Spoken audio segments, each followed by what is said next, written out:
Alhamdulillah alladzi la tuhsa mawahibuh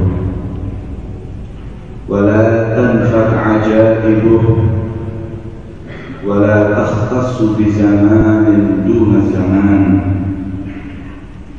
Ahmaduhu hamdan yafuqu wa yafdulu hamdal hamidin, hamdan yakunu lana dhukhran wa ridan 'inda rabbil alamin. Asyhadu an la ilaha illallah wahdahu la syarika lah, ilahal awwalin wal akhirin, qayyumas samawati wal ardin. Wa asyhadu anna sayyidana wa habibana Muhammadan 'abduhu wa rasuluhu alladzi arsalahu Allah rahmatan lil alamin wa imaman lil muttaqin wa hujjatan 'alal khalaiqi ajma'in. Allahumma shalli wa sallim wa barik wa 'azzim 'ala sayyidina Muhammadin nabiyil ummi wa 'ala alihi at-tayyibin at-tahirin wa 'ala ashabihil hadin al-muhtadin wa 'ala tabi'in lahum bi ihsanin ila yaumiddin. Amma ba'du, fa ya ibadallah, usikum wa nafsi bi taqwallah, faqad fazal muttaqun. Wa qala Allah ta'ala fi kitabihil karim, a'udzu billahi minasy syaithanir rajim, ya ayyuhalladzina amanu la takhunu Allaha war rasula wa takhunu amanatikum wa antum ta'lamun. Wa qala Allah ta'ala aidan, inna 'aradna al-amanata 'ala as-samawati wal ardi wal jibala fa abayna an yahmilnaha wa ashfaqna minha wa hamalaha al-insanu innahu kana zaluman jahula. Hadirin salatul Jum'ah yang dimuliakan oleh Allah Subhanahu wa ta'ala. Alhamdulillah,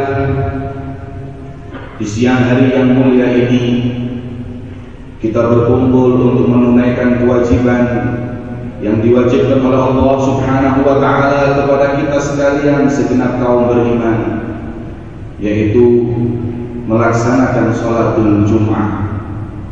Yang tiada lain, tujuan perkumpulan kita adalah menambah ketakwaan kita kepada Allah, menambah keimanan kita kepada Allah, yang dengannya kita mendapatkan keuntungan hidup di dunia maupun kelak di akhirat. Taqwa ilahil alamin fa innaha 'izzun wa 'irzun fid dunya wal marja'i fiha ghina ad-darain fastansib biha tanal ma tashtahi wa tad'i. Takwa kepada Allah, Tuhan alam semesta, adalah 'izzun, kemuliaan di atas segala kemuliaan. Takwa lebih mulia dari jabatan, takwa lebih mulia daripada harta, takwa lebih mulia daripada sekedar pengikut. Wahyuzun, mau aman hidup dunia maupun akhirat, kuncinya ada kita bertakwa kepada Allah Subhanahu wa ta'ala. Maka dengan ketakwaan itulah Allah menjanjikan untuk kita mendapatkan kenikmatan hidup baik di dunia maupun kehidupan yang kekal kelak di akhirat. Adapun sebaliknya, wa man dhayya'a taqwa wa ahmala amraha taghashshathu fil 'urba fununun nadamati. Barang siapa yang tak peduli dengan takwa kepada Allah, hidup dijalani tanpa mempunyai rasa takut kepada Allah, larangan diterjang, kewajiban ditinggal, taghashshathu fil 'urba fununan nadamati. Hidupnya di dunia maupun di akhirat akan dipenuhi dengan penyesalan, fal-iyadu billah min dzalik. Maka kita berharap agar perkumpulan kita nantinya adalah perkumpulan yang membuahkan rasa takut dan takwa kepada Allah Subhanahu wa ta'ala. Hadirin sholatul Jum'ah yang dimuliakan oleh Allah, termasuk tanda orang yang bertakwa adalah orang yang mempunyai sifat amanah. jujur, nggak khianat, khususnya kepada Allah dan Rasulnya. Di dalam firman-Nya Allah Subhanahu wa taala menegaskan, ya ayyuhalladzina amanu, wahai orang-orang yang beriman, la takhunullah, jangan sekali-kali kau khianat kepada Allah. War rasul, jangan sekali-kali kau khianat kepada Rasulullah. Wa takhunu amanatikum, atau kau khianat kepada orang yang lain. Wa antum ta'lamun, sedangkan kau tahu bahwa itu hal yang tak diridhoi oleh Allah dan Rasulnya. Di mana ayat ini memerintahkan kita untuk menghiasi diri kita dengan sifat amanah, dan kita hias diri kita dengan menjauhi sifat khianat. Ar-Rasul sallallahu alaihi wasallam, Nabi yang mulia tersebut, ketika berdakwah modal utamanya amanah. Maka Rasulullah dipanggil Muhammad Al-Amin sebelum mendapatkan bi'tsah atau mendapatkan utusan dari Allah. Sebelum diembankan risalah, Rasul dikenal dengan Al-Amin, amanah. Bahkan mereka orang-orang yang menentang agama Allah, yang menentang risalah Rasul, mereka apabila meletakkan sesuatu titipannya, nggak percaya kecuali kepada baginda Muhammad SAW. Dari itu pula Rasul SAW mempunyai madrasah yang penuh dengan amanah, maka sahabatnya pun menjadi sahabat yang umanah. Mereka amanah, nggak khianat kepada Allah, nggak khianat kepada Rasulullah SAW. Karena hal ini penting. Amanat ini kalau sudah terangkat di suatu kaum, suatu negeri, kata Rasulullah, tantadhir sa'ah, di mana beliau mengatakan, idza dhuli'atil amanatu tantadhir sa'ah. Kata Rasulullah, kalau amanat ini sudah sulit dicapai, sulit didapat, orang yang amanat sudah jarang, tantadhir sa'ah, tunggu saat kehancuran. Kemudian sahabat bertanya, ya Rasulullah, apa makna kalau amanat sudah dihilangkan? Wusidal amr ila ghairi ahli. Kata Rasulullah, termasuk daripada khianat adalah memberikan suatu jabatan, memberikan sesuatu kepemimpinan kepada orang yang bukan ahlinya. Hadirin yang dimuliakan oleh Allah Subhanahu wa taala, Rasul sallallahu mengingatkan kepada kita bahwa sesungguhnya pentingnya kita memiliki sifat amanah untuk kita meraih ridha Allah. Orang munafik yang dijanjikan oleh Allah mendapatkan tempat yang paling bawah di nerakanya Allah. Siapa mereka orang munafik? Munafik itu orang yang zahirnya Islam, kelihatan zahirnya Islam, tapi hakikatnya dalam hatinya ada kekufuran kepada Allah. Termasuk kata Rasulullah, idza hadatsa kadzab, kalau ngomong bohong, kalau janji idza wa'ada akhlaf, sering ingkarin, wa idza tumina khana, kalau udah diamanatin dia sering berkhianat. Maka satu tanda ini kalau ada, kata Rasulullah, lahu khuslah min khusalil munafik, kita punya satu sifat dari sifatnya orang munafik, faliyadu billah min dzalik. Dari itu pula Rasul mengatakan, la imana liman la amanata lah. Nggak mungkin orang dikatakan mukmin selama di hatinya nggak mempunyai sifat amanah. Maka itu dalam hadis yang lain Rasulullah mengatakan, nggak mungkin mukmin bisa maksiat ini dan itu, akan tetapi kalau sudah dia berbohong dan khianat, maka dia pasti nggak mempunyai sedikit pun daripada keimanan dalam hatinya. Kalau dia bilang mendari. Inilah pentingnya amanat.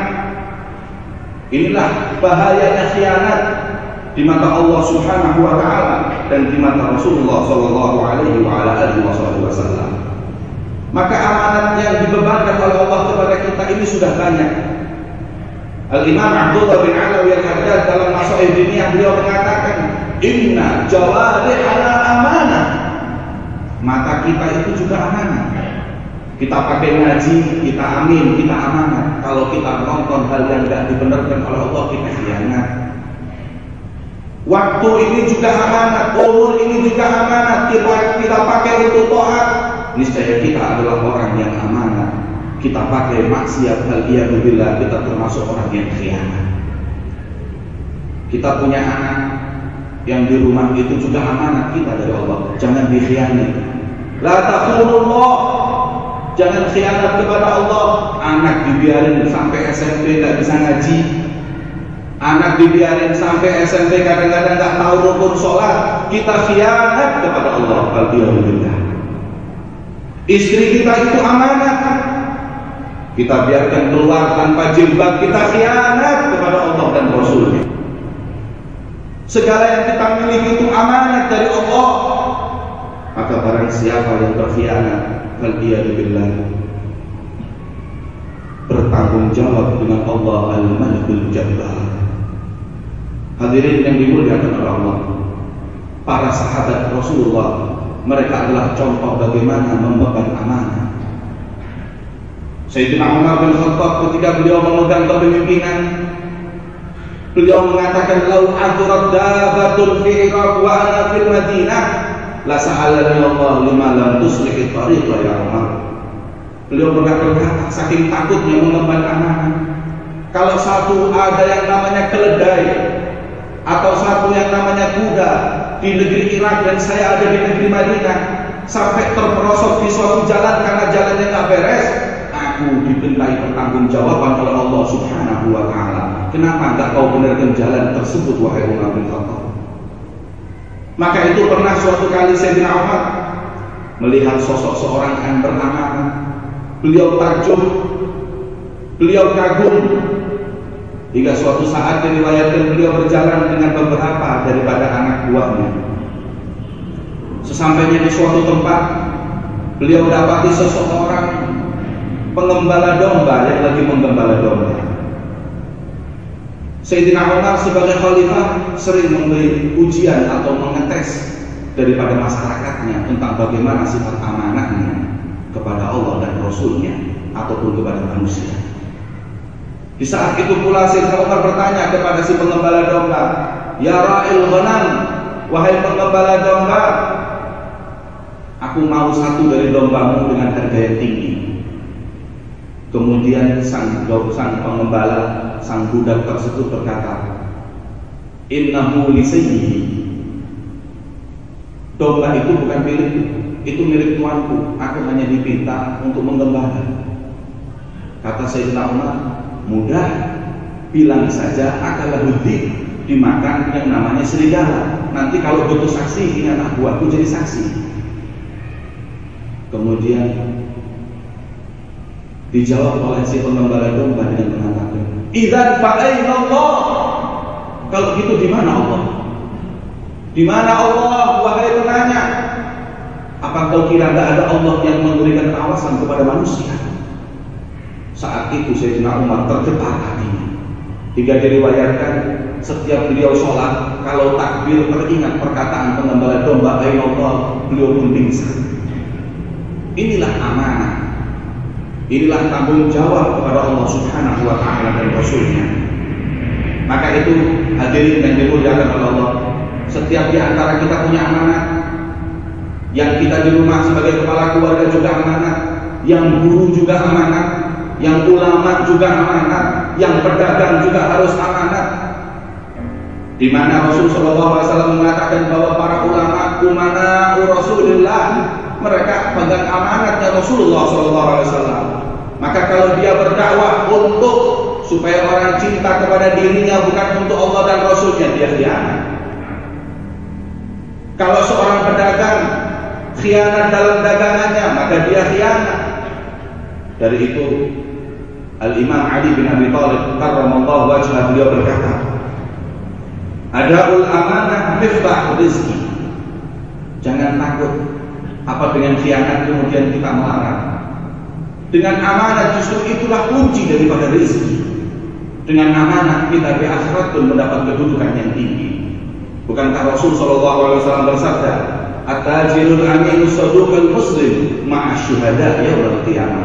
Wahai pedagang, apabila engkau ingin amanat, kau jujur, kau beriman kepada Allah, tempatmu nanti bersama para syuhada yaumil qiyamah. Tempatmu nanti bersama Sayyidina Hamzah, tempatmu nanti bersama para sahabat Rasulullah SAW yang gugur di medan perang. Maka itu hadirin yang dimuliakan oleh Allah Subhanahu wa taala, ayo kita beban amanat ini dengan sepenuh-penuh upaya untuk kita amanah kepada Allah Subhanahu wa taala. Insyaallah dengan dimana kita berupaya untuk memegang amanah tersebut, Allah Subhanahu wa taala akan memberikan kepada kita kemudahan. Sebagaimana para ulama mengatakan, apabila kita dengan azam dan kekuatan dalam hati kita berujuk ridha Allah Subhanahu wa taala, niscaya kita akan diberi kemudahan oleh Allah Subhanahu wa taala. Ja'alana Allah wa iyyakum minal muttaqin. Wallahu ta'ala yaqulu wa bi qawlihi yahtadil muhtadun jalla jalaluhu wa ta'ala 'azamatuhu wa qudratuhu. Wa idza qara'tal Qur'an fasta'idz billahi minasy syaithanir rajim. A'udzu billahi minasy syaithanir rajim. Bismillahirrahmanirrahim. Wal 'asri innal insana lafi khusr illa alladhina amanu wa 'amilus solihati wa tawassaw bil haqqi wa tawassaw bis sabr. Barakallahu li wa lakum fil Qur'anil 'azim wa nafa'ani wa iyyakum bil ayati wa dzikril hakim. Aqulu qawli hadza wa astaghfirullahal 'azim li wa lakum wa li walidayya wa li walidikum wa li jami'il muslimin fastaghfiruh.